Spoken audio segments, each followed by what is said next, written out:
Hello friends, कैसे हैं आप सब। उम्मीद है कि आप सब अच्छे होंगे। आज मैं आप लोगों के दरमियान एक बहुत ही बेहतरीन टॉपिक लेकर के हाजिर हो चुका हूं, जिसका नाम है भारतीय राष्ट्रीय आंदोलन यानी इंडियन नेशनल मूवमेंट। यह बहुत ही इंपॉर्टेंट टॉपिक है, क्योंकि इससे सवाल हर एग्जाम में पूछे ही पूछे जाते हैं और ख़ास तौर से बीपीएससी TRE 4 के लिए नहायत अहम है। अगर आप इंडियन नेशनल मूवमेंट के बारे में कुछ भी नहीं जानते हैं, कुछ नॉलेज नहीं है, तो बिल्कुल इस वीडियो को शुरू से लेकर के अंत तक देख जाइए। उम्मीद है कि आपको बहुत कुछ सीखने को मिलेगा, क्योंकि हम जो भी MCQs लाए हैं वो सेलेक्टेड क्वेश्चंस हैं, बहुत ही महत्वपूर्ण है और सबके सब चुनिंदा हैं। इसलिए इसको अंत तक देख जाइए। आप मेरे चैनल पर नए हैं तो मेरे चैनल को सब्सक्राइब कर लीजिए, बेल आइकन को ऑन कर दीजिए और अपने यार दोस्तों के पास ज़्यादा से ज़्यादा वीडियो को शेयर कर दीजिए। तो चलिए बिना किसी लाभ लपेट के सीधे मुद्दे पे आते हैं। भारतीय राष्ट्रीय आंदोलन, चलिए एक नया चीज़ जो आपके अंदर एनर्जी भर दे, मोटिवेशन का काम करेगा, वो इसमें मैंने शामिल किया है। और शुरुआत करने से पहले मैं आप लोगों को सुनाना चाहता हूँ, सुन लीजिए गौर से। असफलता एक चुनौती है, इसे स्वीकार करो। असफलता एक चुनौती है, इसे स्वीकार करो। क्या कमी रह गई देखो और सुधार करो। जब तक न सफल हो नींद चैन को त्यागो तुम, संघर्ष का मैदान छोड़कर मत भागो तुम। कुछ किए बिना ही जय जयकार नहीं होती, कोशिश करने वालों की कभी हार नहीं होती, कोशिश करने वालों की कभी हार नहीं होती। तो इस उम्मीद के साथ कि हम कोशिश कर रहे हैं और हम कामयाब होकर रहेंगे। चलिए तो नेक्स्ट,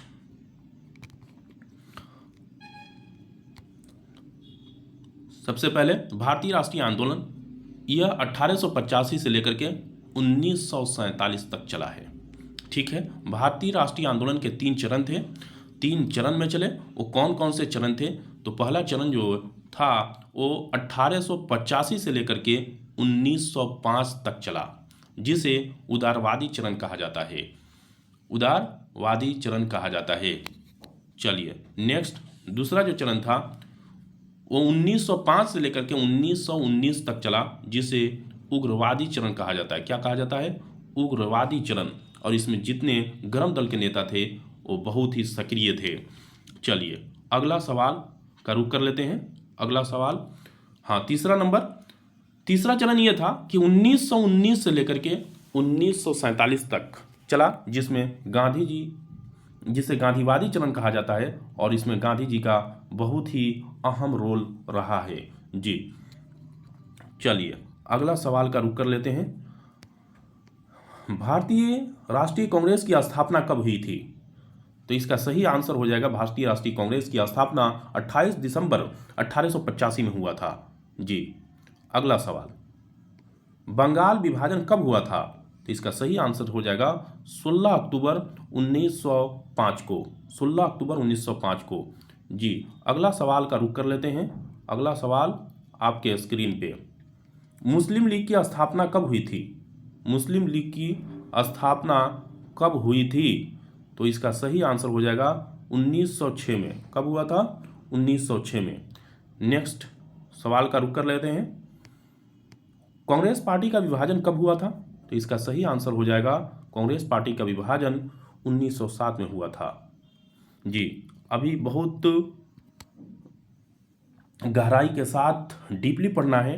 हमने MCQ जो रखा है इसके अंदर आपको डीपली नॉलेज मिलेंगे। अभी देखते चलिए अगला सवाल, मार्ले मिंटो सुधार कब हुआ था? तो इसका सही आंसर हो जाएगा, मार्ले मिंटो सुधार 1909 में हुआ था जी। अगला सवाल आपके स्क्रीन पे, क्वेश्चन नंबर 6, पहली बार दिल्ली दरबार कब लगा था? तो इसका सही आंसर हो जाएगा, पहली बार दिल्ली दरबार 1877 में लॉर्ड लिंटन के अध्यक्षता में लगा था।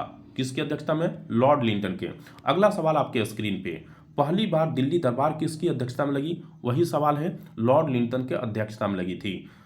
फिर नेक्स्ट, दूसरी बार दिल्ली दरबार कब लगा था? बहुत बढ़िया सवाल है और ये सारे सवाल एग्जामिनेशन में पूछे गए हैं। चलिए तो इसका सही आंसर हो जाएगा 1903 में। पहला दिल्ली दरबार 1877, दूसरा दिल्ली दरबार 1903 में। और नेक्स्ट अगला सवाल, दूसरा बार दिल्ली दरबार किसके अध्यक्षता में लगा था? बहुत बढ़िया सवाल है, किसके अध्यक्षता में लगा था? तो इसका सही आंसर हो जाएगा किंग एडवर्ड सप्तम के अध्यक्षता में लगा था। चलिए अगला सवाल का रुख कर लेते हैं। क्वेश्चन नंबर 10 आपके स्क्रीन पे। तीसरी बार दिल्ली दरबार कब लगा था? तो इसका सही आंसर हो जाएगा तीसरी बार दिल्ली दरबार 1911 में लगा था और इससे ही ज्यादातर सवाल पूछे जाते हैं। चलिए अगला सवाल का रुख कर लेते हैं। क्वेश्चन नंबर 11, किस दरबार में शाही राजधानी कोलकाता से दिल्ली करने की घोषणा की गई थी? तो ये कौन सा दरबार था जिसमें कोलकाता से दिल्ली क्या किया गया? राजधानी बनाया गया।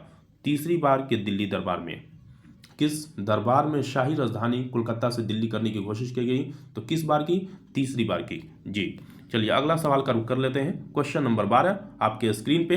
प्रथम विश्व युद्ध कब हुआ था? तो सही आंसर हो जाएगा 1914 में। 1914 में।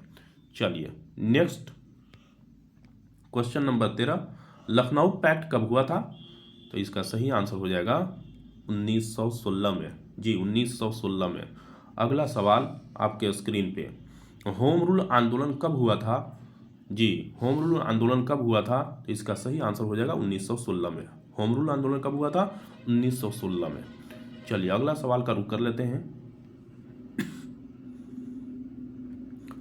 चंपारण सत्याग्रह कब शुरू हुआ था? तो इसका सही आंसर हो जाएगा 1917 में। 1917 में। अगला सवाल क्वेश्चन नंबर 16 आपके स्क्रीन पे, अहमदाबाद बिल मजदूर आंदोलन कब हुआ था? यह सारे सन बहुत ही इंपॉर्टेंट है इसलिए इसको याद रखिएगा। 1918 में हुआ था। कब हुआ था?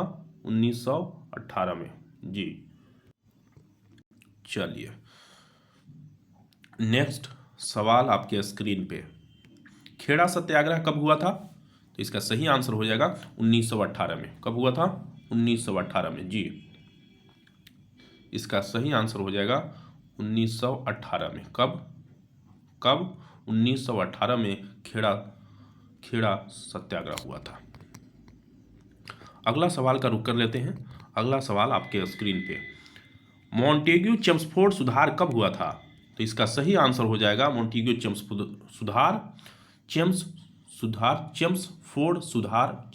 सुधार कब हुआ था? 1919 में हुआ था। जी अगला सवाल का रुख कर लेते हैं। क्वेश्चन नंबर 19, रॉलेट एक्ट कब लागू हुआ था? तो इसका सही आंसर हो जाएगा 1919 में। 13 अप्रैल 1919 को रॉलेट एक्ट जालियांवाला बाग का हत्याकांड आपको याद होगा। चलिए अगला सवाल का रुख कर लेते हैं। जालियांवाला बाग हत्याकांड कब हुआ था? 1919 में हुआ था। कब हुआ था? 1919 में ही हुआ था जालियांवाला बाग हत्याकांड। जी अगला सवाल का रुख कर लेते हैं। खिलाफत आंदोलन कब हुआ था? इसका सही आंसर हो जाएगा खिलाफत आंदोलन 1920 में हुआ था। चलिए अगले सवाल का रुख कर लेते हैं। चौरी चौरा कांड कब हुआ था? तो इसका सही आंसर हो जाएगा 1922 में। कब हुआ था? 1922 में। चलिए नेक्स्ट क्वेश्चन का रुख कर लेते हैं। स्वराज पार्टी की स्थापना कब हुआ था? इसका सही आंसर हो जाएगा 1923 में स्वराज पार्टी का स्थापना हुआ था। जी आप बताएंगे स्वराज पार्टी की स्थापना किसने किया था? कमेंट में जरूर बताइएगा। साइमन आयोग कब आया था? इसका सही आंसर हो जाएगा साइमन आयोग 1928 में आया था। कब आया था? 1928 में। जी अगला सवाल का रुख कर लेते हैं। नेहरू रिपोर्ट कब आया था? इसका सही आंसर हो जाएगा 1928 में नेहरू रिपोर्ट भी आया था। जी नेक्स्ट, जिन्ना के द्वारा 14 सूत्रीय कार्यक्रम कब जारी किया गया था? 14 सूत्रीय कार्यक्रम कब जारी किया गया था? इसका सही आंसर हो जाएगा 1928 में। जी नेक्स्ट सवाल का रुख कर लेते हैं। लाहौर अधिवेशन कब हुआ था? 1929 में। कब हुआ था? 1929 में। नेक्स्ट सवाल का रुख कर लेते हैं। क्वेश्चन नंबर 28, सविनय अवज्ञा आंदोलन कब शुरू हुआ था? तो सविनय अवज्ञा आंदोलन 1923 में शुरू हुआ था। जी अगला सवाल का रुख कर लेते हैं क्वेश्चन नंबर 29। दांडी मार्च की शुरुआत कब हुई थी? तो इसका सही आंसर हो जाएगा 1930 में। 1930 में। बहुत ही इंपॉर्टेंट है, ये सन याद रखने की ज़रूरत है क्योंकि इससे सवाल पूछे जाते हैं, इसलिए हमने इसको लगा दिया है। और भी क्वेश्चन हमने लाया है जो बहुत ही कीमती हैं। अब देखते चलिए, 201 MCQs हैं टोटल। चलिए अगला सवाल का रुख कर लेते हैं। प्रथम गोलमेज सम्मेलन कब हुआ था? तो प्रथम गोलमेज सम्मेलन 1930 में हुआ था। 1930 में हुआ था। नेक्स्ट, द्वितीय गोलमेज सम्मेलन कब हुआ था? तो इसका सही आंसर हो जाएगा द्वितीय गोलमेज सम्मेलन 1931 में हुआ था। चलिए नेक्स्ट क्वेश्चन का रुख कर लेते हैं। क्वेश्चन नंबर 32, गांधी इरविन समझौता कब हुआ था? तो इसका सही आंसर हो जाएगा 1931 में। 1931 में गांधी इरविन समझौता हुआ था जी। अगला सवाल का रुख कर लेते हैं। पूना पैक्ट कब हुआ था? तो इसका सही आंसर हो जाएगा पूना पैक्ट 1932 में हुआ था। चलिए अगला सवाल का रुख कर लेते हैं। अगला सवाल आपके स्क्रीन पे, भारत शासन अधिनियम कब लागू हुआ? तो इसका सही आंसर हो जाएगा 1935 में। 1935 में जी। अगला सवाल का रुख कर लेते हैं। अगला सवाल आपके स्क्रीन पे, भारत में प्रांतीय चुनाव कब हुआ था? तो इसका सही आंसर हो जाएगा 1937 में। 1937 में जी। चलिए नेक्स्ट सवाल का रुख कर लेते हैं। द्वितीय विश्व युद्ध की शुरुआत कब हुई थी? तो इसका सही आंसर हो जाएगा 1939। 1939 में द्वितीय विश्व युद्ध की शुरुआत हुई थी। चलिए अगला सवाल का रुख कर लेते हैं। अगला सवाल आपके स्क्रीन पे है। अगस्त प्रस्ताव कब आया था? तो सन 1939 में अगस्त प्रस्ताव आया था जी। अगला सवाल का रुख कर लेते हैं। व्यक्तिगत सत्याग्रह कब शुरू हुआ था? व्यक्तिगत सत्याग्रह कब शुरू हुआ था? तो इसका सही आंसर हो जाएगा 1940 में। 1940 में जी। अगला सवाल आपके स्क्रीन पे, क्रिप्स मिशन कब आया? तो इसका सही आंसर हो जाएगा क्रिप्स मिशन कब आया था? तो 1942 में आया था जी। 1942 में। अगला सवाल का रुख कर लेते हैं। अगला सवाल है आपके स्क्रीन पे, भारत छोड़ो आंदोलन की शुरुआत कब हुई थी? 1942 में। कब हुआ था? 1942 में भारत छोड़ो आंदोलन की शुरुआत हुई थी। अगला सवाल का रुख कर लेते हैं। क्वेश्चन नंबर 43, आजाद हिंद फौज का गठन कब हुआ था? तो इसका सही आंसर हो जाएगा 1943 में। कब हुआ था? 1943 में। अगला सवाल आपके स्क्रीन पे, शिमला समझौता कब हुआ था? तो इसका सही आंसर हो जाएगा 1945 में। 1945 में जी। अगला सवाल का रुख कर लेते हैं। अगला सवाल आपके स्क्रीन पे, कैबिनेट मिशन की घोषणा कब हुई थी? तो इसका सही आंसर हो जाएगा 1946 में कैबिनेट मिशन की घोषणा हुई थी। नेक्स्ट क्वेश्चन का रुख कर लेते हैं। नौसेना विद्रोह कब हुआ था? तो नौसेना विद्रोह कब हुआ था? 1946 में हुआ था। 1946 में जी। अगला सवाल का रुख कर लेते हैं। क्वेश्चन नंबर 47, माउंटबेटन योजना जो भारत को आज़ादी दिलाने की थी कब पेश की गई? तो इसका सही आंसर हो जाएगा माउंटबेटन योजना, ये 1947 को क्या किया गया? पेश किया गया। अगला सवाल का रुख कर लेते हैं। क्वेश्चन नंबर 48, भारत का स्वाधीनता अधिनियम कब पारित किया गया? भारत का स्वाधीनता अधिनियम कब पारित किया गया? तो इसका करेक्ट आंसर हो जाएगा 1947 को। चलिए अगला सवाल का रुख कर लेते हैं। Question number 49। क्वेश्चन नंबर 49 जी।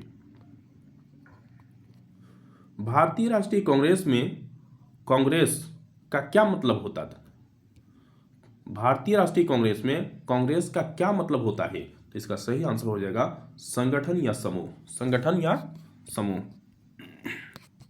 चलिए अगला सवाल का रुख कर लेते हैं। अगला सवाल आपके स्क्रीन पे, कांग्रेस की स्थापना कब हुआ था? तो ये क्वेश्चन हो चुका है 28 दिसंबर 1885 को। चलिए अगला सवाल का रुख कर लेते हैं। भारतीय राष्ट्रीय कांग्रेस के संस्थापक कौन थे? कई बार सवाल पूछा जा चुका है। तो ए.ओ. ह्यूम ये क्या थे? भारतीय राष्ट्रीय कांग्रेस के संस्थापक थे और इन्होंने ही इसका क्या किया था? बुनियाद रखा था। चलिए अगला सवाल का रुख कर लेते हैं। ए.ओ. ह्यूम कहाँ के रहने वाले थे? तो इसका सही आंसर हो जाएगा स्कॉटलैंड के निवासी थे। ए.ओ. ह्यूम स्कॉटलैंड के रहने वाले थे। अगला सवाल का रुख कर लेते हैं। Question number 53। भारतीय राष्ट्रीय कांग्रेस की स्थापना किस जगह हुई थी? बहुत बढ़िया सवाल है और ये सवाल कई बार पूछे जा चुके हैं। हम जो भी सवाल लाए हैं वो सारे के सारे परीक्षा के दृष्टिकोण से निहायत महत्वपूर्ण हैं। चलिए, तो भारतीय राष्ट्रीय कांग्रेस की स्थापना मुंबई ग्वालियर टैंक गोकुलदास तेजपाल संस्कृत विद्यालय में इसका बेस रखा गया था और इसका बुनियाद रखा गया था। किसका? भारतीय राष्ट्रीय कांग्रेस का। चलिए अगला सवाल का रुख कर लेते हैं। भारतीय राष्ट्रीय कांग्रेस की स्थापना किसका परिणाम था? भारतीय राष्ट्रीय कांग्रेस की स्थापना किसका परिणाम था? जी बहुत बढ़िया सवाल है। तो राष्ट्रवाद यानी राष्ट्र से प्रेम। क्या? राष्ट्रवाद यानी राष्ट्र से प्रेम का ये क्या था? बुनियाद था, परिणाम था, रिजल्ट था, नतीजा था, जिसकी वजह से भारतीय राष्ट्रीय कांग्रेस की स्थापना हुई। चलिए अगला सवाल का रुख कर लेते हैं। अगला सवाल है आपके स्क्रीन पे। अंग्रेजों की बुरी नीतियों के खिलाफ देश में कौन सी चीज बहुत तेजी से के साथ फैलने लगा था? अंग्रेजों की बुरी नीतियों के खिलाफ देश में कौन सी चीज बहुत तेजी के साथ फैलने लगा था? तो इसका सही आंसर हो जाएगा राष्ट्रवाद यानी देश से प्रेम। देश से प्रेम। क्वेश्चन नंबर 56 आपके स्क्रीन पे। भारतीय राष्ट्रीय कांग्रेस का कार्य क्या था? तो इसका सही आंसर हो जाएगा देश में प्रमुख समस्याओं पर विचार विमर्श करना तथा निर्णय करना कि आगे क्या कदम उठाया जाना चाहिए। इसका काम ही था कि प्रमुख समस्याओं पर विचार विमर्श करना तथा निर्णय करना कि आगे क्या कदम उठाया जाना चाहिए। जी अगला सवाल का रुख कर लेते हैं। क्वेश्चन नंबर 57 भारतीय राष्ट्रीय कांग्रेस का प्रारंभिक नाम क्या था? बहुत बढ़िया, कई बार इस सवाल पूछे जा चुके हैं। भारतीय राष्ट्रीय संघ था, इसका नाम था भारतीय राष्ट्रीय संघ। जी अगला सवाल का रुख कर लेते हैं। अगला सवाल है आपके स्क्रीन पे। भारतीय राष्ट्रीय संघ का नाम बदलकर भारतीय राष्ट्रीय कांग्रेस किसके सुझाव पर किया गया? इसका सही आंसर हो जाएगा दादा भाई नौरोजी के सुझाव पर। जी दादा भाई नौरोजी के सुझाव पर। अगला सवाल का रुख कर लेते हैं। भारतीय राष्ट्रीय कांग्रेस के स्थापना के समय अध्यक्ष कौन थे? तो इसका सही आंसर हो जाएगा व्योमेश चंद्र बनर्जी। WC बनर्जी भी बोलते हैं शॉर्ट फॉर्म। तो WC बनर्जी भारतीय राष्ट्रीय कांग्रेस के स्थापना के समय अध्यक्ष थे। जी नेक्स्ट क्वेश्चन का रुख कर लेते हैं। अगला सवाल है आपके स्क्रीन पे। क्वेश्चन नंबर 60 भारतीय राष्ट्रीय कांग्रेस की स्थापना के समय सचिव कौन थे? तो यही सचिव थे ए.ओ. ह्यूम। चलिए नेक्स्ट क्वेश्चन का रुख कर लेते हैं। अगला सवाल आपके स्क्रीन पे। भारतीय राष्ट्रीय कांग्रेस की स्थापना के समय वायसराय कौन थे? तो इसका सही आंसर हो जाएगा लॉर्ड डफरिन थे। कौन थे? लॉर्ड डफरिन, ये वायसराय थे। जी अगला सवाल का रुख कर लेते हैं। अगला सवाल 62 आपके स्क्रीन पे है, देख सकते हैं। भारतीय राष्ट्रीय कांग्रेस की स्थापना के समय कुल सदस्य कितने थे? जब स्थापना हुई थी तो भारतीय राष्ट्रीय कांग्रेस के कुल 72 मेंबर थे यानी सदस्य थे। जी चलिए अगला सवाल का रुख कर लेते हैं। अगला सवाल आपके स्क्रीन पे। भारतीय राष्ट्रीय कांग्रेस की स्थापना के समय मुंबई प्रेसिडेंसी से कुल कितने सदस्य थे? तो इसका सही आंसर हो जाएगा टोटल 38। मुंबई से कुल कितने थे? 38 सदस्य थे, मेंबर थे। अगला सवाल का रुख कर लेते हैं। भारतीय राष्ट्रीय कांग्रेस की स्थापना के समय मद्रास प्रेसिडेंसी से कुल कितने सदस्य थे? तो इसका सही आंसर हो जाएगा 21। मद्रास से कुल कितने सदस्य थे? 21। चलिए अगला सवाल का रुख कर लेते हैं। अगला सवाल आपके स्क्रीन पे। भारतीय राष्ट्रीय कांग्रेस की स्थापना के समय बंगाल से कुल कितने सदस्य थे? बंगाल से कुल कितने सदस्य थे? तो इसका सही आंसर हो जाएगा 3। कितने थे? 3। बहुत बढ़िया। अगला सवाल का रुख कर लेते हैं। भारतीय राष्ट्रीय कांग्रेस की स्थापना के समय बंगाल से कुल कितने सदस्य थे? 3। ये रिपीट हो चुका है, इसलिए माजरा चाहते हैं। चलिए अगला सवाल का रुख कर लेते हैं। 1905 तक भारतीय राष्ट्रीय कांग्रेस अपनी मांगों को कैसे ऊपर तक पहुंचाते थे?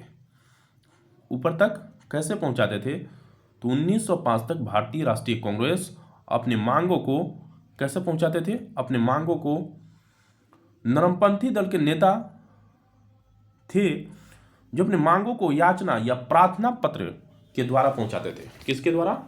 याचना पत्र या प्रार्थना पत्र के द्वारा पहुंचाते थे। जी चलिए अगला सवाल का रुख कर लेते हैं। Question number 68। भारतीय राष्ट्रीय कांग्रेस का प्रथम अधिवेशन कब और कहां हुई थी? बहुत बढ़िया सवाल है। तो प्रथम अधिवेशन 1885 में मुंबई में हुई थी। अगला सवाल का रुख कर लेते हैं। भारतीय राष्ट्रीय कांग्रेस का द्वितीय अधिवेशन कब और कहां हुआ था? तो इसका सही आंसर हो जाएगा 1886 ईस्वी में कोलकाता में हुआ था। कहां हुआ था? कोलकाता में। कब हुआ था? 1886 में। जी क्वेश्चन नंबर 70।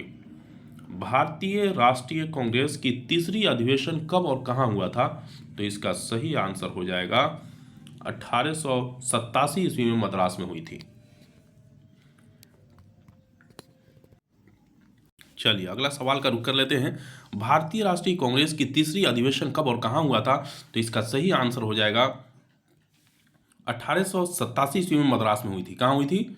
1887 ईस्वी में मद्रास में हुई थी। चलिए अगला सवाल का रुख कर लेते हैं। अगला सवाल आपके स्क्रीन पे। भारतीय राष्ट्रीय कांग्रेस की चौथी अधिवेशन कब और कहां हुई थी? तो इसका सही आंसर हो जाएगा 1888 ईस्वी में इलाहाबाद में हुआ था। 1888 में इलाहाबाद में हुआ था। अगला सवाल आपके स्क्रीन पे। भारतीय राष्ट्रीय कांग्रेस के दूसरे अधिवेशन में अध्यक्ष कौन थे? तो इसका सही आंसर हो जाएगा दादा भाई नौरोजी थे। कौन थे? दादा भाई नौरोजी। जी अगला सवाल का रुख कर लेते हैं। क्वेश्चन नंबर 73 आपके स्क्रीन पे। दादा भाई नौरोजी किस मजहब के मानने वाले थे? तो इसका सही आंसर हो जाएगा दादा भाई नौरोजी पारसी मजहब के मानने वाले थे। वो क्या थे? पारसी थे। अगला सवाल का रुख कर लेते हैं। अगला सवाल आपके स्क्रीन पे। भारतीय राष्ट्रीय कांग्रेस की दूसरी अधिवेशन में कुल कितने सदस्य थे? तो इसका सही आंसर हो जाएगा 434। कुल कितने सदस्य थे? 434 थे। जी अगला सवाल का रुख कर लेते हैं। अगला सवाल आपके स्क्रीन पे। भारतीय राष्ट्रीय कांग्रेस की तीसरी अधिवेशन के अध्यक्ष कौन थे? तो इसका सही आंसर हो जाएगा बदरुद्दीन तैयब जी। बदरुद्दीन तैयब जी। और यह कहाँ से आते थे? तो मद्रास से आते थे। जी अगला सवाल का रुख कर लेते हैं। अगला सवाल आपके स्क्रीन पे। भारतीय राष्ट्रीय कांग्रेस की तीसरी अधिवेशन में सदस्यों की कुल संख्या कितनी थी? तो सही आंसर हो जाएगा 660। कितना? 660। अगला सवाल का रुख कर लेते हैं। अगला सवाल आपके स्क्रीन पे है। भारतीय राष्ट्रीय कांग्रेस की चौथी अधिवेशन के अध्यक्ष कौन थे? सही आंसर हो जाएगा चौथी अधिवेशन के अध्यक्ष जॉर्ज यूल थे। कौन थे? जॉर्ज यूल थे। बहुत बढ़िया। अगला सवाल का रुख कर लेते हैं। प्रथम अधिवेशन पुणे में आयोजित करना था, लेकिन पुणे में प्लेग बीमारी फैल जाने के कारण कौन सी जगह आयोजित किया गया? तो इसका सही आंसर हो जाएगा मुंबई में। कहाँ किया गया? मुंबई में। बहुत बढ़िया। अगला सवाल का रुख कर लेते हैं। सबसे ज्यादा कांग्रेस का अधिवेशन कहाँ हुआ था और कितने बार? तो इसका सही आंसर हो जाएगा सबसे ज्यादा कांग्रेस का अधिवेशन कोलकाता में हुआ, कुल 10 बार। अगला सवाल का रुख कर लेते हैं। अगला सवाल आपके स्क्रीन पे 80 नंबर क्वेश्चन। भारत से बाहर कौन सी ऐसी जगह है जहां कांग्रेस का अधिवेशन हुआ था? तो इसका सही आंसर हो जाएगा लाहौर और कराची, जो कि दोनों आज पाकिस्तान में है। भारत से बाहर कौन सी ऐसी जगह है जहां कांग्रेस का अधिवेशन हुआ था? लाहौर और कराची, जो दोनों पाकिस्तान में है। चलिए अगला सवाल का रुख कर लेते हैं। Question number 81। पूर्वोत्तर राज्य में कौन सी जगह कांग्रेस का अधिवेशन हुआ था? तो इसका सही आंसर हो जाएगा गुवाहाटी। कहां? गुवाहाटी। बहुत बढ़िया। अगला सवाल का रुख कर लेते हैं 82। केंद्र शासित राज्य में कौन सा जगह कांग्रेस का अधिवेशन हुआ था? तो इसका सही आंसर हो जाएगा दिल्ली में। दिल्ली में हुआ था। बहुत ही इंपॉर्टेंट क्वेश्चंस हैं, इसलिए इसको याद रखने की ज़रूरत है, ध्यान देने की ज़रूरत है इसको, ताकि जो है एग्जामिनेशन में आप पूछे जाएं तो फिर मुंह की खानी न पड़े। चलिए बहुत बढ़िया। उदारवादी चरण के मुख्य नेता कौन थे? इसमें से पूछे जाते हैं कि उदारवादी चरण के मुख्य नेता कौन थे, बताइए। 4 को ऑप्शन दे देगा, पूछ देगा, इसलिए इसको याद रखने की जरूरत है। फिरोज शाह मेहता, बदरुद्दीन तैयब साहब और दादा भाई नौरोजी, गोपाल कृष्ण गोखले, रास बिहारी घोष, सुरेंद्र बनर्जी और WC बनर्जी ETC, ये सारे के सारे क्या थे? उदारवादी चरण के नेता थे। यानी ये सब के सब क्या थे? नरम दल के नेता थे। अगला सवाल का रुख कर लेते हैं। अगला सवाल आपके स्क्रीन पे, उग्रवादी चरण के यानी गर्मपंथी दल के नेता कौन थे? तो चलिए बहुत बढ़िया सवाल है और इस सवाल का आंसर हो जाएगा लाला लाजपत राय, बाल गंगाधर तिलक, बिपिन चंद्र पाल, रास बिहारी बोस और अरविंदो घोष। ये सारे के सारे गलम दल के नेता थे और इसको शॉर्टकट याद रखने का तरीका है बाल पाल, है ना। इस तरह से आराम से याद रखा जा सकता है। अगला सवाल का रुख कर लेते हैं। गांधीवादी चरण के मुख्य नेता कौन थे? तो गांधीवादी चरण के मुख्य नेता जवाहरलाल नेहरू और महात्मा गांधी थे। ठीक है, चलिए अगला सवाल का रुख कर लेते हैं। क्वेश्चन नंबर 86, उग्रवादी चरण अपनी मांगों को पूरा कराने के लिए अंग्रेजों के सामने अपनी बातों को कैसे रखते थे? उग्रवादी चरण अपनी मांगों को पूरा कराने के लिए अंग्रेजों के सामने अपनी बातों को कैसे रखते थे? तो इसका सही आंसर हो जाएगा, यह अपनी मांगों को पूरा करने हेतु भारी आंदोलन, बहिष्कार, हड़ताल, प्रदर्शन, जुलूस का सहारा लेते थे, लेकिन अहिंसात्मक रूप से। जी चलिए अगला सवाल का रुख कर लेते हैं। क्वेश्चन नंबर 87, उग्रवादी चरण का मुख्य उद्देश्य क्या था? तो इसका सही आंसर हो जाएगा, उग्रवादी चरण का मुख्य उद्देश्य स्वराज की प्राप्ति, स्वराज की प्राप्ति। अगला सवाल का रुख कर लेते हैं। क्वेश्चन नंबर 88, गांधीवादी चरण का मुख्य उद्देश्य क्या था? तो इसका सही आंसर हो जाएगा, गांधीवादी चरण का मुख्य उद्देश्य सत्य अहिंसा के जरिए आंदोलन करके अपनी मांगे पूरी करवाना। सत्य अहिंसा के जरिए आंदोलन करके अपनी मांगे पूरी करवाना। जी अगला सवाल का रुख कर लेते हैं। उदारवादी चरण का मुख्य उद्देश्य क्या था? तो इसका सही आंसर हो जाएगा केवल सुधार। उदारवादी चरण यानी नरम दल के जो नेता का मकसद था, मोटिव था, वो था केवल सुधार, बस और कुछ नहीं। अगला सवाल का रुख कर लेते हैं। अगला सवाल आपके स्क्रीन पे, ए.ओ. ह्यूम पूर्ण रूप से भारत के किस राज्य में बस गए थे? ए.ओ. ह्यूम भारत के किस राज्य में पूर्ण रूप से बस गए थे? तो इसका सही आंसर हो जाएगा हिमाचल प्रदेश की राजधानी शिमला में वो पूर्ण रूप से बस गए थे। जी इसलिए उन्हें हर्मिट ऑफ शिमला के नाम से भी जाना जाता है, हर्मिट ऑफ शिमला के नाम से जाना जाता है। तो हर्मिट ऑफ शिमला के नाम से किसे जाना जाता है? तो इसका सही आंसर हो जाएगा ये वो ह्यूम को जाना जाता है। चलिए अगला सवाल का रुख कर लेते हैं। अगला सवाल आपके स्क्रीन पे है, ये वो ह्यूम के पत्रिका का नाम क्या था? बहुत बढ़िया क्वेश्चन है और इस तरह के सवाल पूछे जाते हैं तो जनता का मित्र ए.ओ. ह्यूम के पत्रिका का नाम है। जी अगला सवाल का रुख कर लेते हैं। ए.ओ. ह्यूम को क्या कहा जाता था? तो पक्षी विज्ञान के जनक। ए.ओ. ह्यूम को पक्षी विज्ञान का जनक कहा जाता था। क्या कहा जाता था? पक्षी विज्ञान के जनक कहा जाता था। अगला सवाल का रुख कर लेते हैं। ए.ओ. ह्यूम कब तक भारतीय राष्ट्रीय कांग्रेस के सचिव थे? ए.ओ. ह्यूम कब तक भारतीय राष्ट्रीय कांग्रेस के सचिव थे? तो 1906 तक, 1906 तक। जी इन्हें हर्मिट ऑफ शिमला के नाम से भी जाना जाता है। जी इन्होंने कई पत्रिका भी लिखी हैं। चलिए अगला सवाल, 1907 और 1908 कोलकाता अधिवेशन और मद्रास अधिवेशन में अध्यक्षता करने वाले व्यक्ति का नाम क्या था? तो उस व्यक्ति का नाम क्या था? रास बिहारी घोष। क्या था? रास बिहारी घोष। चलिए अगला सवाल का रुख कर लेते हैं। क्वेश्चन नंबर 96, रास बिहारी घोष का पेशा क्या था? तो इसका सही आंसर हो जाएगा कोलकाता हाई कोर्ट में वकील थे। क्या थे? वो कोलकाता हाई कोर्ट में वकील थे। बहुत बढ़िया। क्वेश्चन नंबर 97, सिविल सेवा में चुने जाने वाले प्रथम भारतीय कौन थे? तो सुरेंद्र नाथ बनर्जी थे। कौन थे?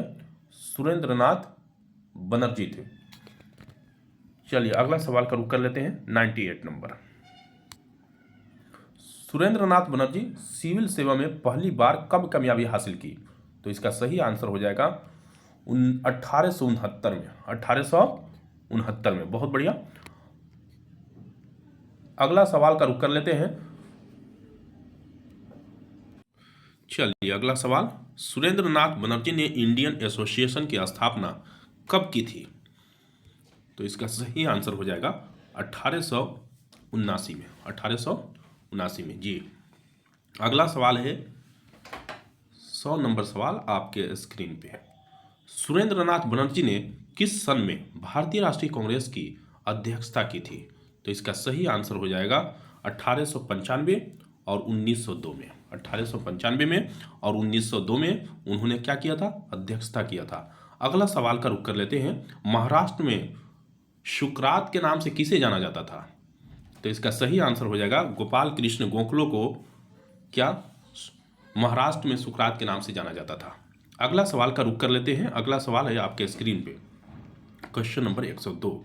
गांधी जी के राजनीतिक गुरु कौन थे? कई बार ये सवाल एग्जाम में पूछे गए हैं। गोपाल कृष्ण गोखले। कौन थे? गोपाल कृष्ण गोखले थे। कौन थे? गोपाल कृष्ण। चलिए, सन 1905 में भारतीय राष्ट्रीय कांग्रेस की अध्यक्षता बनारस में किसने की थी? तो इसका सही आंसर हो जाएगा गोपाल कृष्ण गोखले ने किया था। ये वही गोपाल कृष्ण गोखले हैं जो गांधी जी के राजनीतिक गुरु थे, जी। अगला सवाल आपके स्क्रीन पे, सर्वेट ऑफ इंडिया सोसाइटी की स्थापना किसने किया था? तो इसका सही आंसर हो जाएगा गोपाल कृष्ण गोखले ने किया था। बहुत बढ़िया। अगला सवाल का रुख कर लेते हैं। अगला सवाल आपके स्क्रीन पे, सर्वेट ऑफ इंडिया सोसाइटी की स्थापना गोपाल कृष्ण गोखले ने कब किया था? किस सन में किया था? तो इसका सही आंसर हो जाएगा 1905। 1905 में किया था। चलिए बहुत बढ़िया। अगला सवाल का रुख कर लेते हैं। Grand old man of India के नाम से किसे जाना जाता है? बहुत बढ़िया सवाल है। तो इसका सही आंसर हो जाएगा दादा भाई नौरोजी को। दादा भाई नौरोजी को। इन्होंने बहुत बड़ा काम किया है अर्थशास्त्र के क्षेत्र में, जो हम आपको आगे बताएंगे।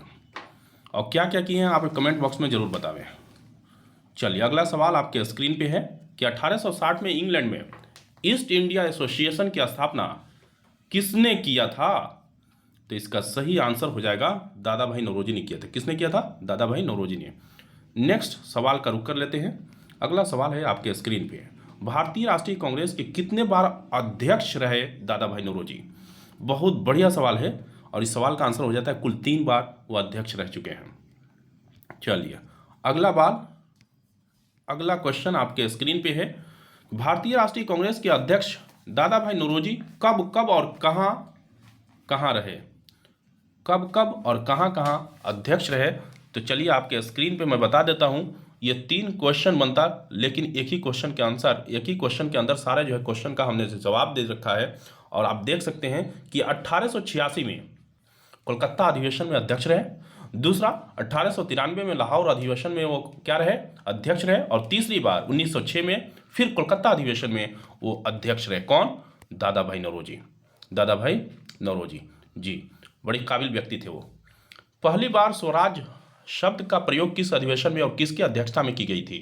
तो इसका सही आंसर हो जाएगा कोलकाता अधिवेशन में 1906 में दादा भाई नौरोजी की अध्यक्षता में ही किया गया था पहली बार स्वराज शब्द का प्रयोग, जी। अगला सवाल आपके स्क्रीन पे, 1892 में लिबरल पार्टी के टिकट में ब्रिटिश हाउस ऑफ कॉमन में चुने जाने वाले पहले भारतीय कौन थे? तो इसका सही आंसर हो जाएगा दादा भाई नौरोजी। बहुत ही बेहतरीन क्वेश्चंस हैं ये, सारे के सारे जो है चुनिंदा क्वेश्चन है, इसलिए इसको देखना बिल्कुल ना भूलिए और वीडियो को अंत तक देख जाइए ताकि आप जीरो से हीरो बन सके। और आप अगर बिल्कुल शून्य है इस मामले में इंडियन नेशनल मूवमेंट के बारे में, तो आप शून्य से शिखर तक पहुंच सकते हैं। इसलिए इसको पूरी तरह से देख जाइए और याद कर जाइए। चलिए, धन के बहिर्गमन सिद्धांत किसने दिए थे? तो इसका सही आंसर हो जाएगा यही दादा भाई नौरोजी ने दिया था। किसने दिया था? दादा भाई नौरोजी ने। और भी बहुत सारे सिद्धांत इन्होंने दे रखा है। चलिए, poverty and on British rule in India पुस्तक किसने लिखा था? तो इसका सही आंसर हो जाएगा इसे भी दादा भाई नौरोजी ही ने लिखा था, दादा भाई नौरोजी ने ही लिखा था। अगला सवाल का रुख कर लेते हैं। लोकमान्य किसका उपाधि है? लोकमान्य किसका उपाधि है? तो सही आंसर हो जाएगा बाल गंगाधर तिलक का, बाल गंगाधर तिलक का। अगला सवाल का रुख कर लेते हैं। अगला सवाल आपके स्क्रीन पे है। भारतीय असंतोष का जनक किसे कहा जाता है? तो इसका सही आंसर हो जाएगा बाल गंगाधर तिलक को, बाल गंगाधर तिलक को, और ये गरम दल के नेता थे जी। अगला सवाल आपके स्क्रीन पे है। किसके जरिए बाल गंगाधर तिलक को भारतीय असंतोष का जनक कहा गया? भारतीय असंतोष का जनक कहा गया, सही आंसर हो जाएगा वैलेंटाइन शिरोल के जरिए, वैलेंटाइन शिरोल के जरिए। अगला सवाल आपके स्क्रीन पे। बाल गंगाधर तिलक ने कौन कौन समाचार पत्र आरंभ किया था?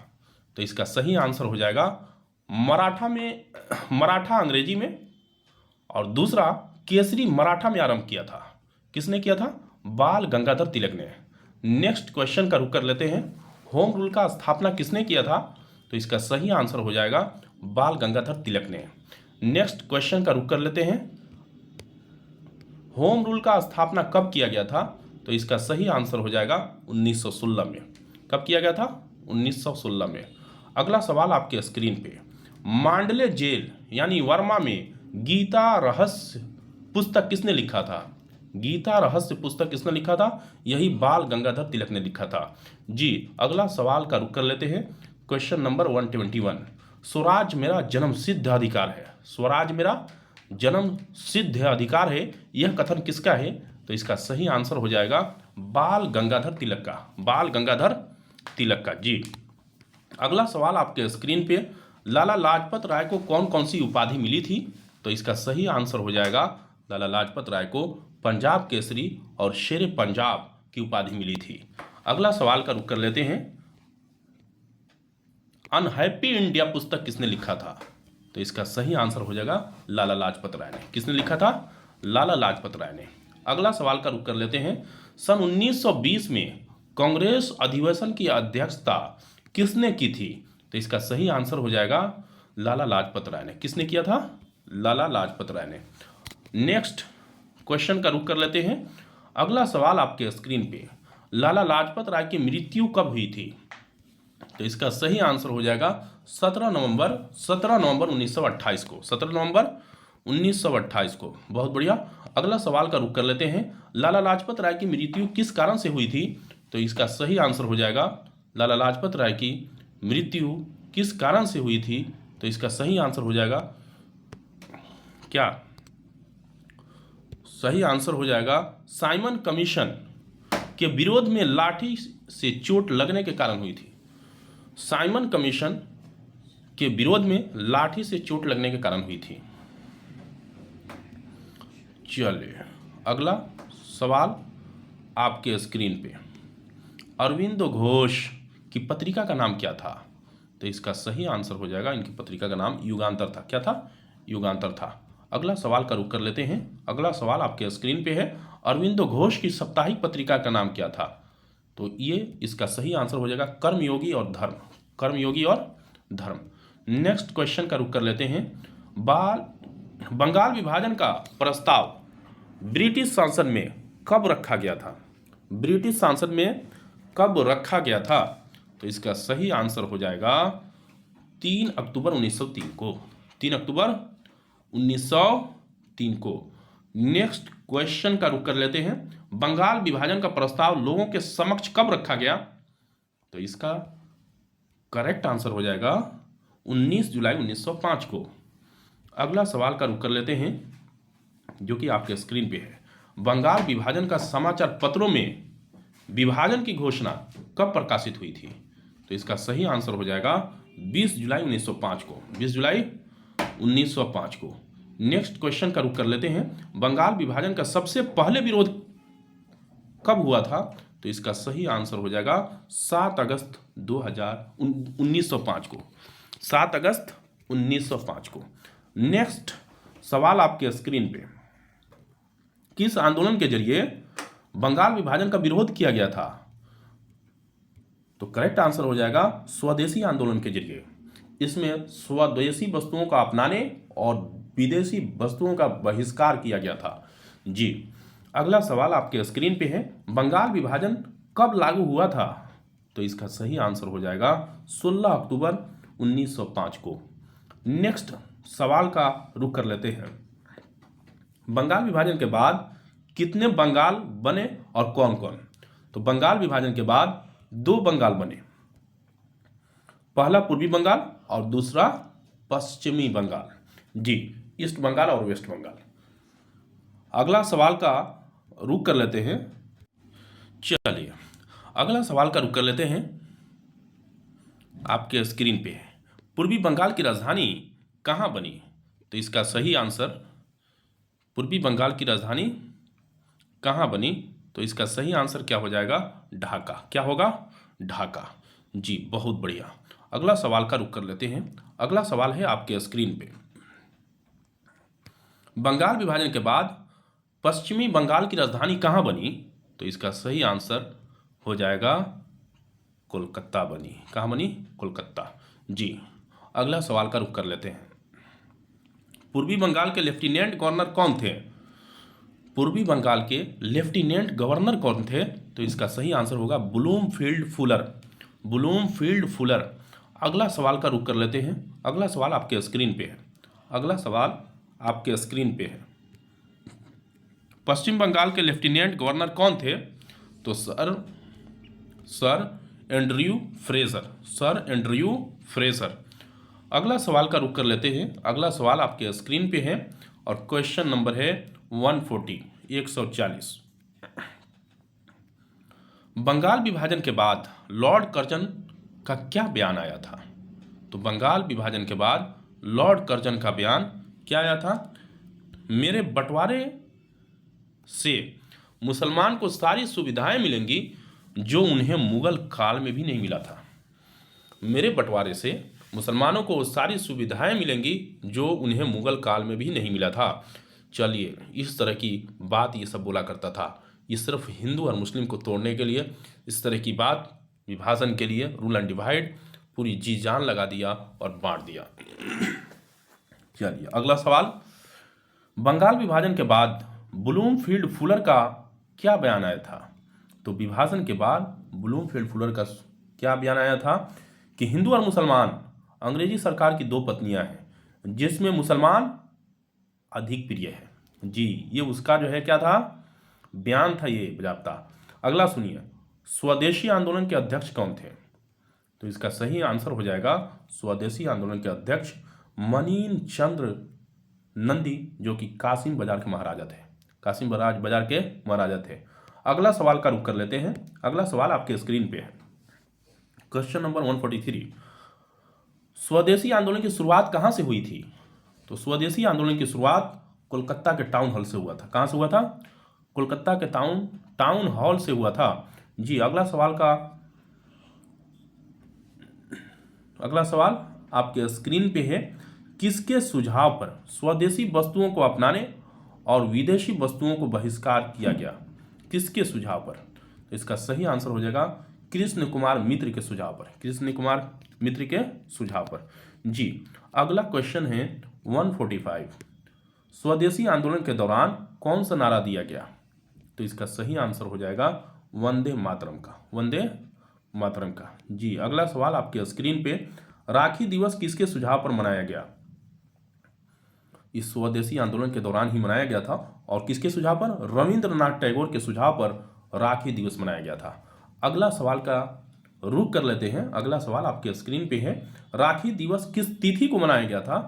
तो इसका तिथि जान जाइए, 16 अक्टूबर 1905 को। अगला सवाल का रुख कर लेते हैं, जो आपके स्क्रीन पे है, 16 अक्टूबर 1905 को शोक दिवस मनाया गया। किसके सुझाव पर शोक दिवस मनाया गया 16 अक्टूबर 1905 को? यह सुझाव किसने दिया था? तो सही आंसर हो जाएगा रामेंद्र सुंदर त्रिवेदी के सुझाव पर। रामेंद्र सुंदर त्रिवेदी के सुझाव पर। अगला सवाल का रुख कर लेते हैं, स्वदेशी आंदोलन के दौरान रविंद्रनाथ टैगोर ने अमार सोनार बांग्ला लिखा जो किस देश का राष्ट्रगान है? अमार सोनार बांग्ला लिखा जो किस देश का राष्ट्रगान है? तो सही आंसर हो गया बांग्लादेश का। कहाँ का? बांग्लादेश का। अगला सवाल है आपके स्क्रीन पे, 1905 का कांग्रेस अधिवेशन किस स्थान पर किया गया था? तो इसका सही आंसर हो जाएगा बनारस में किया गया था। कहाँ किया गया था? बनारस में। 1905 का कांग्रेस अधिवेशन बनारस में किया गया। अगला सवाल, 1905 के कांग्रेस अधिवेशन की अध्यक्षता किसने की थी? तो इसका सही आंसर हो जाएगा गोपाल कृष्ण गोखले ने। गोपाल कृष्ण गोखले ने। अगला सवाल का रुख कर लेते हैं, 1906 को कांग्रेस अधिवेशन किस जगह पर आयोजित किया गया? किस जगह पर आयोजित किया गया था? 1906 को कांग्रेस अधिवेशन किस जगह पर आयोजित किया गया था? तो इसका सही आंसर हो जाएगा कोलकाता में। कहाँ पे? कोलकाता में। अगला सवाल आपके स्क्रीन पे है, 1906 को कांग्रेस अधिवेशन की अध्यक्षता किसने की थी? तो इसका सही आंसर हो जाएगा दादा भाई नौरोजी ने। किसने किया था? दादा भाई नौरोजी ने। जी, ये सारे डेट बहुत ही महत्वपूर्ण है, बहुत ही महत्वपूर्ण है, इसलिए इसको याद कर जाइए ताकि आपके एग्जाम में एक भी सवाल नहीं छूटे। सन 1906 को कोलकाता अधिवेशन में कौन कौन प्रस्ताव पारित हुआ था? तो 1906 के अधिवेशन में जो प्रस्ताव पारित हुए थे वो निम्नलिखित है, देखिए गौर से। सबसे पहले स्वदेशी को अपनाना और विदेशी का बहिष्कार करना। विदेशी क्या था? स्वदेशी यानी वस्तु। स्वदेशी वस्तु को अपनाना था और विदेशी वस्तुओं को बहिष्कार करना था। और तीसरा नंबर, राष्ट्रीय शिक्षा नीति लागू किया गया। और चौथी बात, स्वराज शब्द का पहली बार प्रयोग हुआ था 1906 के अधिवेशन में। जी, ये सारे महत्वपूर्ण पॉइंट है, इसको याद रखिएगा। चलिए अगला सवाल आपके स्क्रीन पे है कि कांग्रेस अधिवेशन 1906 से जो लोग संतुष्ट नहीं थे उन लोगों ने एक अलग पार्टी बना ली, उस पार्टी का क्या नाम था? जी, तो इसका सही आंसर हो जाएगा मुस्लिम लीग। क्या हो जाएगा? मुस्लिम लीग। अगला सवाल आपके स्क्रीन पे, किस अधिवेशन में तय कर लिया गया कि 1907 के अधिवेशन नागपुर में होगा और अध्यक्ष तिलक यानी गरम दल के बनेंगे? किस अधिवेशन में? तो इसका सही आंसर हो जाएगा 1906 के अधिवेशन में यह तय कर लिया गया था, लेकिन बाद में चल करके देखिए क्या होता है। 1907 के अधिवेशन में क्या हेरा फेरी यानी फेरबदल किया गया? अब पता चल जाएगा क्या फेरबदल हुआ था। तो फिरोज शाह मेहता द्वारा 1907 के अधिवेशन को नागपुर से हटाकर सूरत कर दिया गया ताकि अध्यक्षता नरम दल के नेता रास बिहारी घोष करे। अध्यक्ष उधर गरम दल के नेता को रखा गया था, तिलक को, लेकिन फिरोज शाह मेहता द्वारा 1907 के अधिवेशन में नागपुर से हटाकर अधिवेशन को कहां कर दिया गया? कहां हटा? नागपुर से हटाकर सूरत कर दिया गया। और अध्यक्षता कौन करेंगे? तो रास बिहारी घोष ने किया था। इसीलिए बवाल हुआ और खूब लतरम जितरम 1907 के अधिवेशन में हुआ। गरम दल और नरम दल के बीच टूट और फूट पड़ने का असल वजह यही रहा। जी, अगला सवाल आपके स्क्रीन पे, कांग्रेस विभाजन का मूल कारण क्या था? तो इसका सही आंसर हो जाएगा अध्यक्ष पद में फेरबदल। अभी बताए हम कि अध्यक्ष बदल दिया गया, जहां पे तिलक को होना था वहां पे अध्यक्ष कौन बनाया? रास बिहारी घोष, जो कि नरम दल के नेता थे, और बनाए कौन? फिरोज शाह मेहता, और यही बवाल का जड़ बना। जी, चलिए अगला सवाल का रुख कर लेते हैं। अगला सवाल आपके स्क्रीन पे है कि भारतीय राष्ट्रीय कांग्रेस के किस अधिवेशन में नरम दल और गरम दल के बीच लात जूता घुसा और मार पीट तक के नौबत आ गई?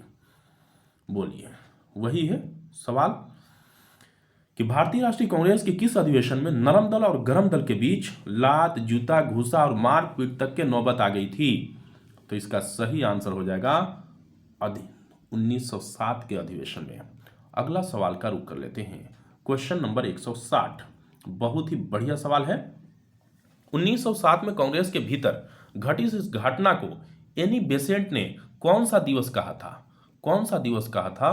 तो काला दिवस कहा था। कौन कहा था? काला अध्याय, काला दिवस कहा था।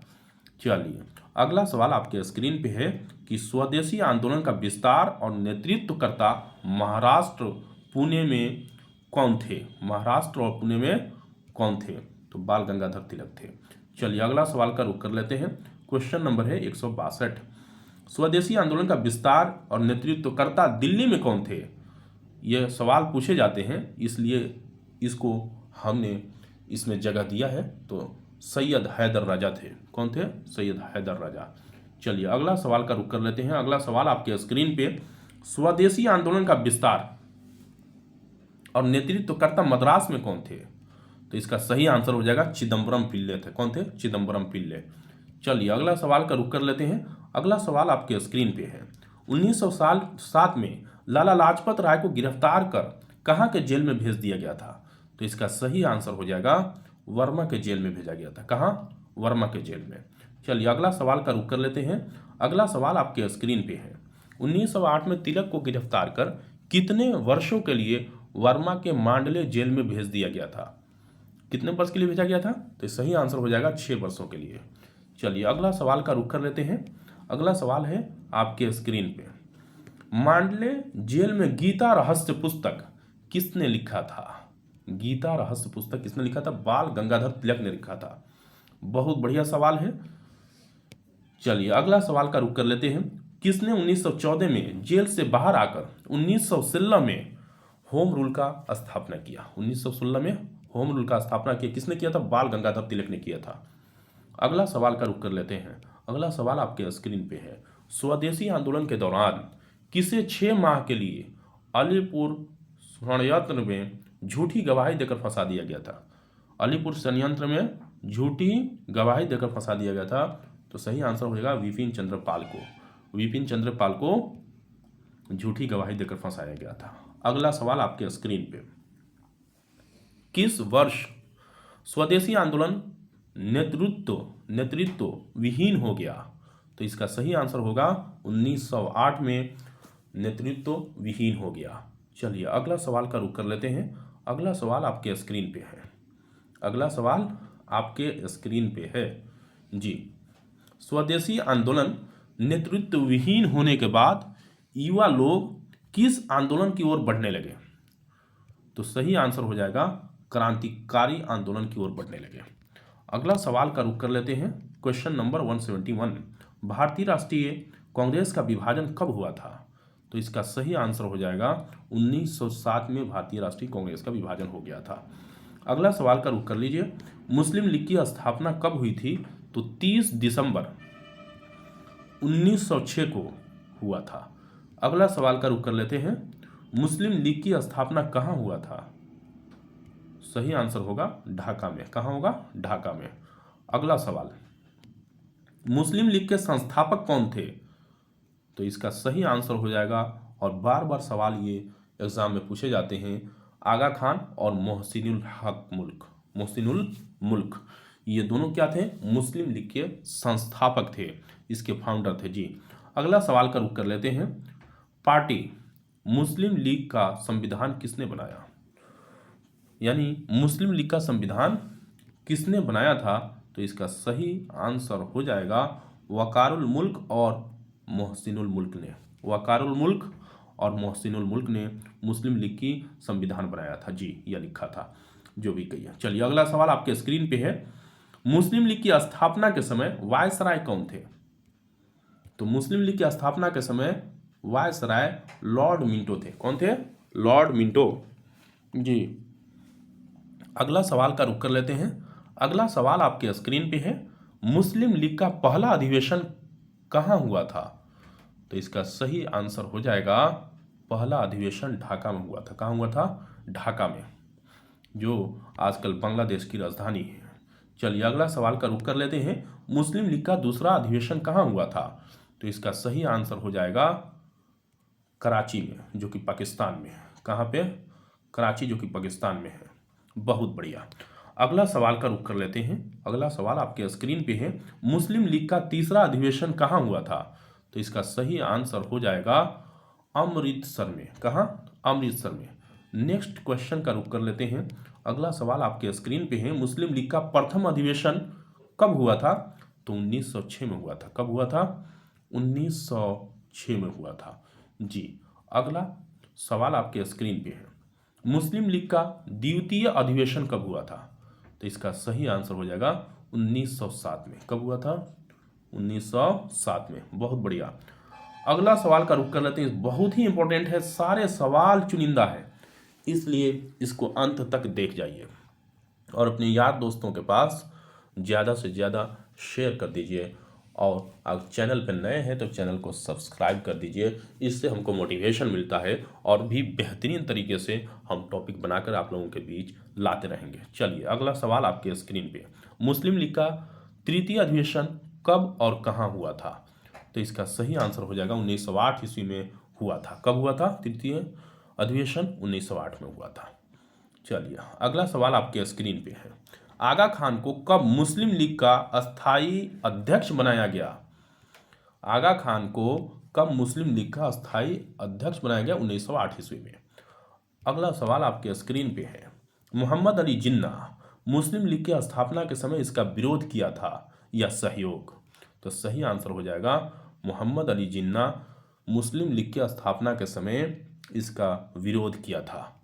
अगला सवाल आपके स्क्रीन पे है, मोहम्मद अली जिन्ना मुस्लिम लीग में कब शामिल हुए थे? तो सही आंसर हो जाएगा 1913 में। कब हुए थे? 1913 में जा करके शामिल हुए थे और मुस्लिम लीग की स्थापना 1906 में हुआ था। चलिए अगला सवाल का रुख कर लेते हैं। अगला सवाल आपके स्क्रीन पे है, 1916 में मुस्लिम लीग और कांग्रेस के नरमपंथी एवं गरमपंथी नेता का संयुक्त बैठक हुआ जिसे डैश के नाम से जाना जाता है। दास नहीं है, यह डैश डैश है, डैश के नाम से जाना जाता है। तो इसका सही आंसर हो जाएगा लखनऊ पैक्ट के नाम से जाना जाता है। लखनऊ पैक्ट में कांग्रेस के गरमपंथी नेता और नरमपंथी नेता और साथ ही साथ मुस्लिम लीग के लोग बैठे और इस बैठक को लखनऊ पैक्ट के नाम से जाना जाता है। जी। अगला सवाल आपके स्क्रीन पे है, मार्ले मिंटो सुधार 1909 को और किस नाम से जाना जाता है? 1909 को हुआ और इसे किस नाम से जाना जाता है? तो भारतीय परिषद अधिनियम 1909 के नाम से भी जाना जाता है मार्ले मिंटो सुधार को। जी। अगला सवाल आपके स्क्रीन पे, लॉर्ड मार्ले कौन थे? तो सही आंसर हो जाएगा भारतीय सचिव थे। कौन थे? भारतीय सचिव। अगला सवाल आपके स्क्रीन पे है, लॉर्ड मिंटो कौन थे? तो सही आंसर हो जाएगा लॉर्ड मिंटो कौन थे? लॉर्ड मिंटो कौन थे? तो इसका सही आंसर हो जाएगा वायसराय। क्या? वायसराय, यानी भारत का प्रमुख। वायसराय जो होता था उस समय भारत का प्रमुख होता था, तो लॉर्ड मिंटो उस समय के क्या थे? प्रमुख थे। जी। अगला सवाल का रुख कर लेते हैं। अगला सवाल आपके स्क्रीन पे है, पहली बार भारत सचिव और वायसराय के कार्यकारी परिषद में भारतीयों को शामिल किया गया था। कब? ये पहली बार ऐसे हुआ था कि वायसराय की कार्यकारिणी परिषद में भारतीयों को शामिल किया गया था। वो कब? तो मार्ले मिंटो सुधार के समय। मार्ले मिंटो सुधार के समय। जी। अगला सवाल का रुख कर लेते हैं। अगला सवाल आपके स्क्रीन पे है, पहली बार भारत सचिव और वायसराय के कार्यकारिणी परिषद में किन दो भारतीयों को शामिल किया गया? तो इसका सही आंसर हो जाएगा पहला केसी गुप्ता और दूसरा सैयद हुसैन बिलगरामी। पहला केसी गुप्ता और दूसरा सैयद हुसैन बिलगरामी। दूसरा नंबर क्वेश्चन है अगला 192, किस भारतीय को पहली बार वायसराय के तौर पर नियुक्त किया गया? और ये बहुत बड़ा ओहदा हुआ करता था अंग्रेजों के ज़माने में, तो सत्येंद्र नाथ सिन्हा को किया गया। किसको? सत्येंद्र नाथ सिन्हा को। किस पोस्ट पे? तो वायसराय के तौर पे। जी। अगला सवाल आपके स्क्रीन पे है, कार्यकारिणी परिषद में नियुक्त होने वाला प्रथम भारतीय कौन थे? तो इसका सही आंसर हो जाएगा सत्येंद्र सिन्हा। कौन हो जाएंगे? सत्येंद्र सिन्हा। अगला सवाल आपके स्क्रीन पे है, किस व्यक्ति को बिहार और उड़ीसा का गवर्नर बनाया गया जो संपूर्ण ब्रिटिश काल में इतने ऊंचे पद पर पहुंचने वाले एकमात्र भारतीय थे? कौन थे ये? सत्येंद्र नाथ सिन्हा ही थे। सत्येंद्र सिन्हा थे। जी। अगला सवाल का रुख कर लेते हैं। पार्लियामेंटो 1909 पृथक निर्वाचन का स्वीकार करने से किस सिद्धांत की अवधारणा का प्रारंभ बना जाता है? किस सिद्धांत की अवधारणा का प्रारंभ माना जाता है? तो द्विराष्ट्र। जी, अगला सवाल आपके स्क्रीन पे है। पृथक निर्वाचन पर वायसराय मिंटो का कौन सा बयान आया था? कौन सा बयान आया था? तो इसका सही आंसर हो जाएगा, याद रखना कि पृथक निर्वाचन क्षेत्र बनाकर हम ऐसे बीज बो रहे हैं जिसका फसल बहुत कड़वी होगी, जिसका फसल बहुत कड़वी होगी। वो जानते थे, सारे के सारे अंग्रेजी ये बात जानते थे बखूबी कि हम जो है पृथक निर्वाचन कर रहे हैं और इससे हिंदू मुस्लिम में फूट पड़ेगा और बाद में चल करके दो मुल्क बन जाएंगे और हमारा काम आसानी के साथ चलता रहेगा, यही सोचे थे। जी, केंद्रीय विधानमंडल में चुनाव हेतु सदस्य और मतदाता की योग्यता क्या थी? बहुत बढ़िया सवाल है उस समय। तो केंद्रीय विधानमंडल में उस समय सदस्य की योग्यता क्या था? तो सिर्फ पुरुष ही मतदान कर सकता है, पहला। दूसरा, कम से कम वोटर की जो उम्र है यानी आयु है, एज है, वो 21 वर्ष होनी चाहिए। तीसरा, मानसिक रूप से स्वस्थ होनी चाहिए। ये 3 चीज़ें उस समय था योग्यता में। चलिए, 1911 के दिल्ली दरबार का आयोजन कहाँ हुआ था? तो सही आंसर हो जाएगा वर्तमान दिल्ली के कोरोनेशनल पार्क में। वर्तमान दिल्ली के कोरोनेशनल पार्क में। बहुत बढ़िया। अगला सवाल का रुख कर लेते हैं। अगला सवाल आपके स्क्रीन पे है। 199 सर्वाधिक खर्चों वाला दिल्ली दरबार कब रहा? तो इसका सही आंसर हो जाएगा 1903 वाला दिल्ली दरबार। 1903 इस सर्वाधिक खर्चों वाला दिल्ली दरबार। और इसमें पैसा किसका लगता था? भारतीयों का। इस सारा पैसा कैसा होता था? टैक्स का पैसा, है ना। जी, चलिए अगला सवाल का रुख कर लेते हैं। अगला सवाल आपके स्क्रीन पे है। एकमात्र दिल्ली दरबार जिसमें सम्राट स्वयं उपस्थित रहा कौन सा था?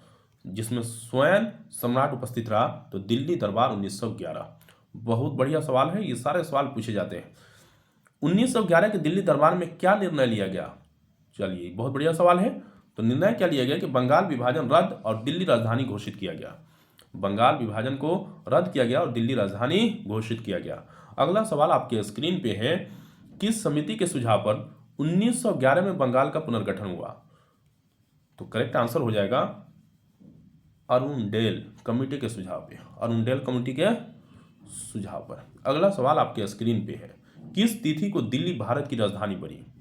तो इसका सही आंसर हो जाएगा 1 अप्रैल 1912 को। 1 अप्रैल 1912 को। अगला सवाल आपके स्क्रीन पे है। नई दिल्ली की रूपरेखा तैयार करने के लिए किस ब्रिटिश वास्तुकार को बुलाया गया? नई दिल्ली की रूपरेखा तैयार करने के लिए किस ब्रिटिश वास्तुकार को बुलाया गया था? इसका सही आंसर हो जाएगा एडविन लुटियंस को। एडविन लुटियंस को। जी, बहुत बढ़िया। अगला सवाल आपके स्क्रीन पे है। पुरानी दिल्ली को नई दिल्ली के रूप में किसने बसाया? तो इसका सही आंसर हो जाएगा जॉर्ज पंचम ने। जॉर्ज पंचम ने। बहुत बढ़िया। अगला सवाल आपके स्क्रीन पे है। किस सन में नई दिल्ली का नाम दिया गया? किस सन में नई दिल्ली का नाम दिया गया? पहले दिल्ली था, उसके बाद नई दिल्ली, तो 1927 में दिया गया। बहुत बढ़िया सवाल है। अगला सवाल आपके स्क्रीन पे है। किस नई दिल्ली का उद्घाटन किस वायसराय ने किया था? सही आंसर हो जाएगा इरविन ने किया था। इरविन ने किया था। जी, अगला सवाल आपके स्क्रीन पे है। नई दिल्ली का उद्घाटन कब किया गया था? तो सही आंसर हो जाएगा 1931 में। 1931 में। बहुत बढ़िया। अगला सवाल का रुख कर लेते हैं। प्रथम विश्व युद्ध कब से कब तक चला था? तो इसका सही आंसर हो जाएगा 1914 से लेकर के 1918 तक। चलिए अगला सवाल का रुख कर लेते हैं। अगला सवाल आपके स्क्रीन पे है। प्रथम विश्व युद्ध में कुल कितने देशों ने हिस्सा लिया था?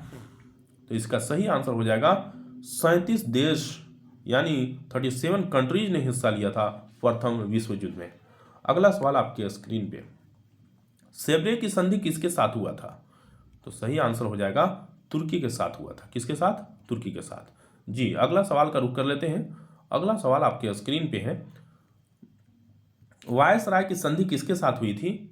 तो इसका सही आंसर हो जाएगा वायसराय की संधि जर्मनी के साथ हुआ था। किसके साथ? जर्मनी के साथ। बहुत बढ़िया। सेंट जर्मन की संधि किसके साथ हुआ था? तो इसका सही आंसर हो जाएगा ऑस्ट्रिया के साथ। किसके? ऑस्ट्रिया के साथ सेंट जर्मन की संधि। अगला सवाल आपके स्क्रीन पे है और बस अब खत्म होने वाला है, महज 5-6 क्वेश्चन और बाकी रह चुके हैं। ब्रिटेन ने भारत को क्या कहकर प्रथम विश्व युद्ध में शामिल किया था? ब्रिटेन ने भारत को क्या कहकर के प्रथम विश्व युद्ध में शामिल किया था? लोकतंत्र की रक्षा हेतु लड़ाई, लोकतंत्र की रक्षा हेतु लड़ाई कह करके क्या किया था? शामिल किया था भारत को। अगला सवाल आपके स्क्रीन पे है, प्रथम विश्व युद्ध जीतने के बाद अंग्रेजों ने गांधी जी को कौन सी उपाधि दी थी? बहुत बढ़िया। ब्रिटेन ने भारत को क्या कहकर के प्रथम विश्व युद्ध में शामिल किया था? तो क्या बोला था वो कि लोकतंत्र की रक्षा हेतु लड़ाई कहकर के शामिल किया था। अगला सवाल आपके स्क्रीन पे है, प्रथम विश्व युद्ध जीतने के बाद अंग्रेजों ने गांधी जी को कौन सी उपाधि दी थी? तो इसका सही आंसर हो जाएगा केसरे हिंद की उपाधि दी थी। किसका? केसरे हिंद की उपाधि दी थी। किसने? अंग्रेजों ने। किसको दिया था? गांधी जी को। चलिए अगला सवाल आपके स्क्रीन पे, किस सन से मुस्लिम लीग और कांग्रेस का अधिवेशन एक साथ होने लगा? मुस्लिम लीग और कांग्रेस का अधिवेशन एक साथ होने लगा, तो इसका सही आंसर हो जाएगा 1915 से। अगला सवाल आपके स्क्रीन पे है, किसने कांग्रेस एवं मुस्लिम लीग के मध्य होने वाले समझौता का विरोध किया था? कांग्रेस और मुस्लिम लीग के मध्य होने वाले समझौता को क्या किया था? विरोध किया था मदन मोहन मालवीय ने। मदन मोहन मालवीय ने जी। अगला सवाल आपके स्क्रीन पे है, किसने मोहम्मद अली जिन्ना को हिंदू मुस्लिम एकता का दूत कहा था? दूत कहा था, दूध नहीं, दूत कहा था। तो इसका सही आंसर हो जाएगा सरोजनी नायडू ने। सरोजनी नायडू ने। अगला सवाल आपके स्क्रीन पे है, होम रूल लीग का स्थापना कब और कहां किया गया था? तो इसका सही आंसर हो जाएगा 1915 में अमेरिका में किया गया था। 1915 में अमेरिका में किया गया था। अगला सवाल आपके स्क्रीन पे है, होम रूल लीग की स्थापना किसने किया था?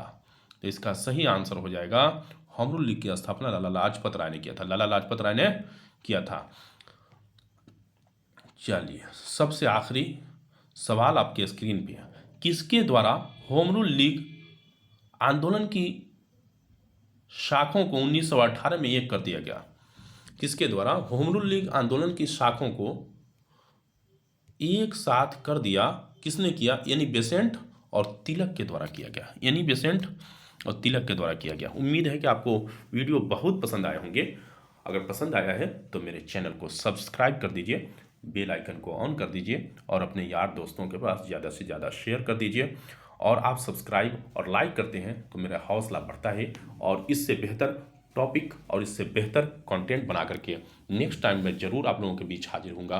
तब तक दीजिए इजाज़त, आज के लिए इतना ही।